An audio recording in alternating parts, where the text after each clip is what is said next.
श्रीगुरुभ्यो नमः। ॐ मातृशक्तये नमः। ॐ असतो मा सद्गमय तमसो मा ज्योतिर्गमय मृत्योर्मामृतङ्गमय। ॐ शान्ति शान्ति शान्तिः। उपनिषद कक्षा 25। गुरुजी उधर से रिकॉर्डिंग करनी है उन्होंने। आज मैंने आपको पूरा कंट्रोल दे दिया, भाई ने दोनों रिकॉर्डिंग करनी थी। कठोपनिषद प्रारंभ करने जा रहे हैं। तो Recording in progress.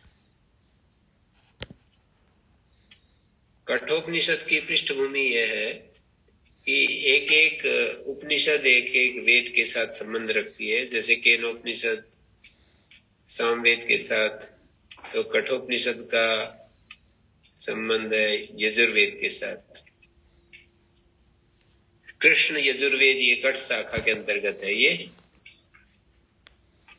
इसमें एक कथा जुड़ी हुई है कि पिता ने एक सर्व वेदस यज्ञ किया जिसमें सब कुछ दान में देना होता है।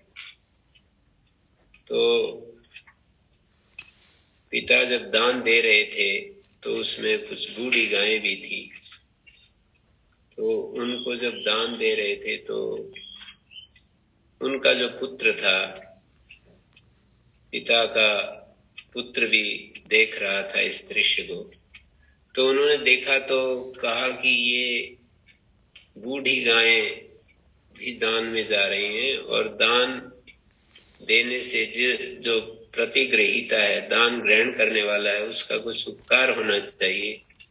ये तो लेने वाले के ऊपर एक प्रकार का भार बढ़ रहा है, उसी को हम समस्या पैदा कर रहे हैं। दान से तो समस्या हल होनी चाहिए, हम उसके लिए समस्या बढ़ा रहे हैं।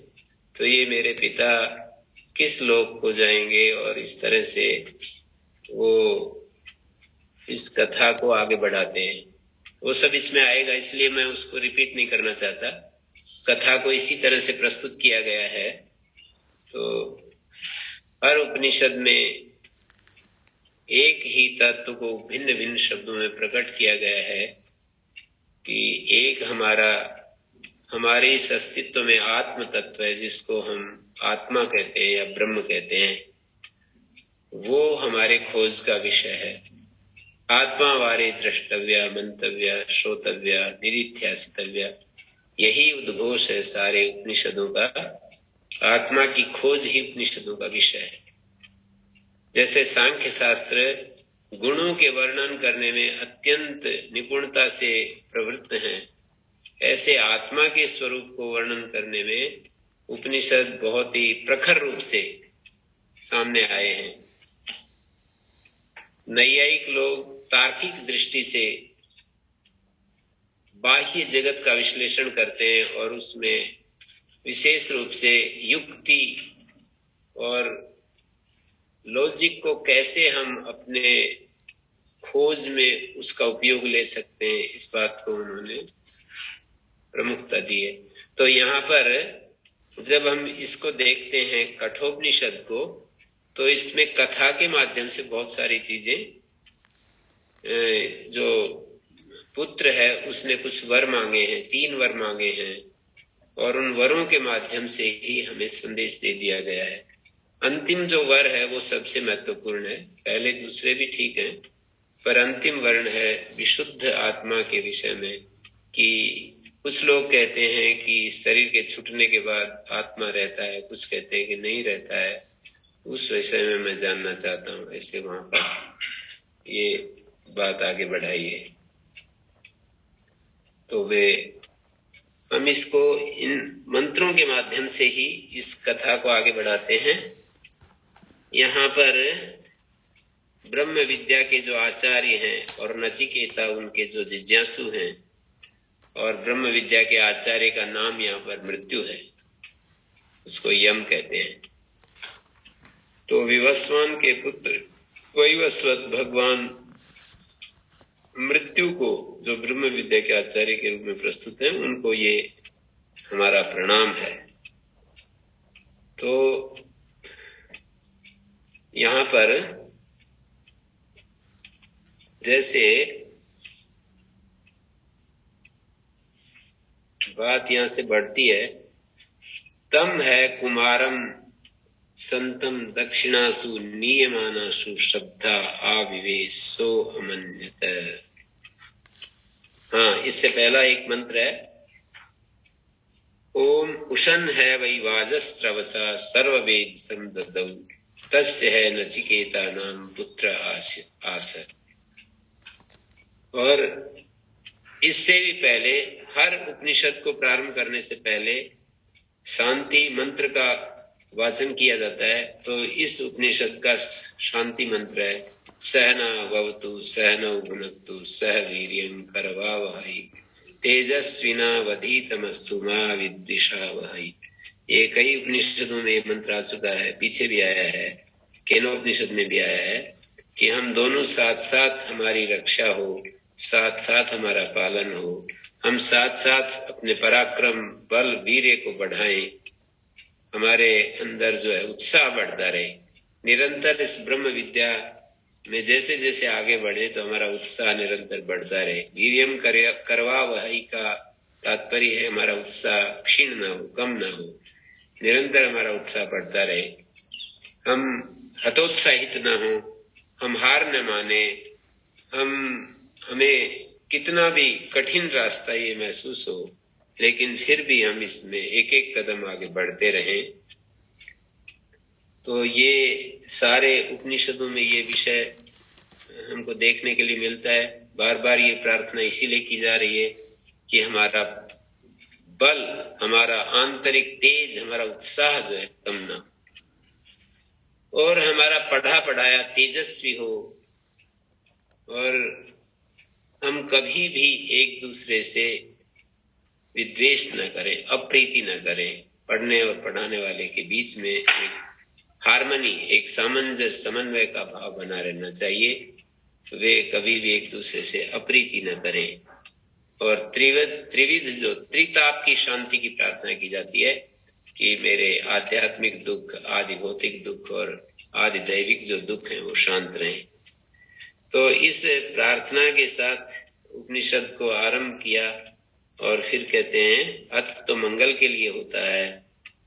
और ये प्रथम अध्याय है, इसमें 3 अध्याय होते हैं और प्रत्येक अध्याय में 2 वल्ली होती है।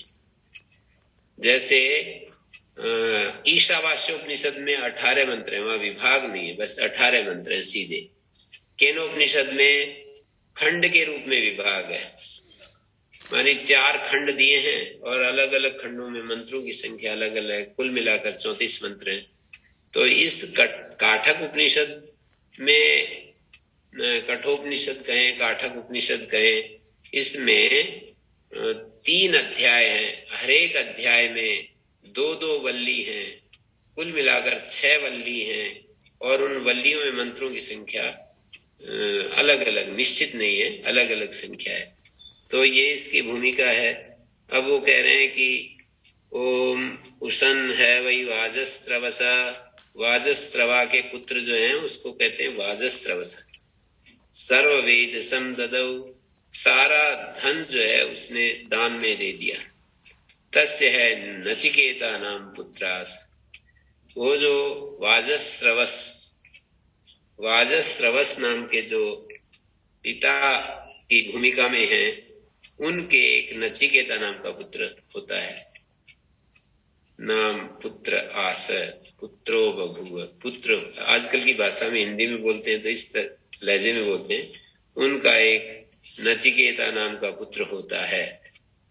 माने वाजस्त्रवस एक पिता है और उनके एक इस नाम वाला पुत्र होता है। आगे क्या होता है वो तो आगे बताएंगे, पर इस ये परिचय दे दिया कि वाजस्त्रवा का जो पुत्र है उसको वाजस्त्रवस कहते हैं, और वाजस्त्रवस का जो पुत्र है उसको नचिकेता कहते हैं। वाजस्त्रवस ये सकारांत शब्द होता है, उसको प्रथमा में वाजस्त्रवा कहते हैं।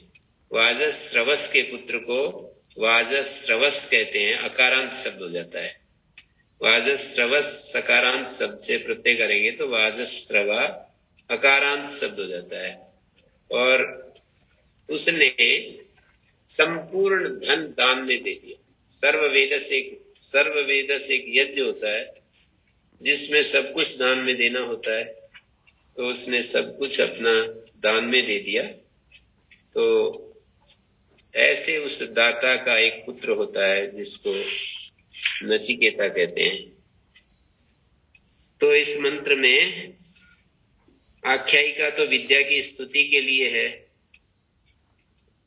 उषन है वही, कामय मानो है वही, माने कामना करता हुआ वो सर्ववेद यज्ञ जो किया है उसमें भी कुछ न कुछ कामना तो है ही, क्योंकि कामना के बिना तो कुछ होता नहीं है। कामना कुछ लौकिक होती है, कुछ कामना ये होती है कि मुझे आत्मोपलब्धि हो जाए, मुझे आत्मा के दर्शन हो जाए, मुझे मेरा जीवन स्वर्ग के लिए तैयार हो जाए, प्रिपेयर हो जाए। मानी दो तरह की कामनाएं होती हैं, सुख की कामना या ज्ञान की कामना, मोक्ष की कामना जिसको कहते हैं। कामनाओं के अनंत रूप हो सकते हैं, लेकिन सुख की कामना और ज्ञान की कामना मानी मुक्ति की कामना, ये दो ही कामनाएं होती हैं। तो मुक्ति की कामना का मतलब कामना की निवृत्ति की कामना। मुक्ति कामना को अर्थ तात्पर्य होता है कामना निवृत्ति की कामना। कामना निवृत्त हो जाए मेरी, ये कामना, मेरी सब कामनाएं छूट जाएं, इस निवृत्ति की कामना को मोक्ष शास्त्र में जब हम पदार्पण करते हैं, मोक्ष विद्या में जब प्रवेश करते हैं, तो उस समय हमें कामना निवृत्ति की कामना करनी होती है। माने एक प्रवृत्ति होती है, प्रवृत्ति के लिए प्रवृत्ति होती है, एक निवृत्ति के लिए भी प्रवृत्ति होती है कि मेरे जीवन में निवृत्ति घटित हो जाए, इसके लिए प्रयास, निवृत्ति के लिए प्रवृत्ति। तो वाजम अन्नम तद्दानादि निमित्तम स्रवो यस्य, वाज अन्न को कहते हैं, और उस अन्न के दानादि के कारण से जिसका यश फैला हुआ है उसको वाजस्रवा कहते हैं।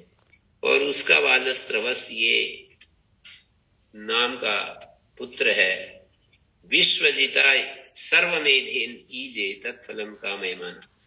अब वो वाजस्रवस जो है वो विश्वजित नाम के एक याग से, जिसको सर्वमेध याग भी कहते हैं, विश्वजिता सर्वमेधेन ईजे, उसने यजन किया, विश्वजित नाम के याग से यजन किया, उसके फल की इच्छा करते हुए, माने मुझे स्वर्ग मिलेगा। जब हम यजन करते हैं तो उसके मूल में सुख, स्वर्ग, ये सब इच्छाएं होती हैं। तो सुख की अभिलाषा करते हुए, स्वर्ग की अभिलाषा करते हुए उसने सर्वमेध याग किया, और विश्वजित उस याग का नाम है। विश्वजिता सर्वमेधेन ईजे स तस्मिन् कृतो सर्ववेदसम सर्वस्वम धनम ददो। उस याग में उसने सब कुछ दे डाला। तस्य यजमानस्य है नचिकेता, उस यजमान का, नचिकेता नाम का पुत्र किल आशय बभूव, ये बात यहाँ पर कही। इस ब्रह्म विद्या के का जो विषय है वही है प्रत्यगात्म, जो का स्वरूप हमें पता चल जाए। हमारा जो शुद्ध आत्मा है, हमारे इस व्यक्तित्व में जो शुद्धतम आत्मा है, उसका हमें बोध हो जाए, यही इसका विषय होता है। माने एक विषय होता है, एक प्रयोजन होता है, संबंध होता है, अधिकारी होता है। ऐसे चार जो है, हर उपनिषद को पढ़ते समय ये चार बातें तो हमें देखनी होती है कि मैं इसका अधिकारी हूं या नहीं। तो ब्रह्म विद्या का अधिकारी, ब्रह्म विद्या का विषय क्या है, ब्रह्म विद्या का प्रयोजन क्या है, ब्रह्म विद्या अधिकारी और विषय के बीच में क्या संबंध है, अधिकारी और प्रयोजन के बीच में क्या संबंध है, या ब्रह्म विद्या का जो शास्त्र है, ब्रह्म विद्या का जैसे कठोपनिषद शास्त्र है, उस शास्त्र का और विषय के साथ क्या संबंध है, शास्त्र और प्रयोजन के साथ क्या संबंध है। संबंध जो है दो के बीच में देखा जाता है ना, दो के बीच में संबंध देखा जाएगा। तो दो कौन कौन होंगे, एक अधिकारी है, विषय है, प्रयोजन है, ये तीन है यहाँ पर, एक शास्त्र है, चार चीजें हैं। इन चार चीजों में संबंध हम देखेंगे कि भाई यहाँ पर शास्त्र और विषय के बीच में तो संबंध है प्रतिपाद्य प्रतिपादक भाव संबंध। शास्त्र प्रतिपादक होता है और विषय प्रतिपाद्य होता है, उसके द्वारा कहा जाने योग्य। प्रतिपाद्य का अर्थ होता है जो कहा जाता है, और प्रतिपादक होता है कहने वाला। जो कहा जाता है वो प्रतिपादक होता है, जिसको कहा जाता है वो प्रतिपाद्य होता है। तो विषय कहा जाता है, शास्त्र कहने वाला है। शास्त्र और विषय के बीच में प्रतिपाद्य प्रतिपादक भाव संबंध होता है। तो ये एक स्थिति है। और अधिकारी और विषय के बीच में यदि देखें तो अधिकारी प्रापक होता है और प्राप्य होता है विषय। या यूं कहें कि अधिकारी साधक होता है और विषय उस साधक के द्वारा साध्य होता है।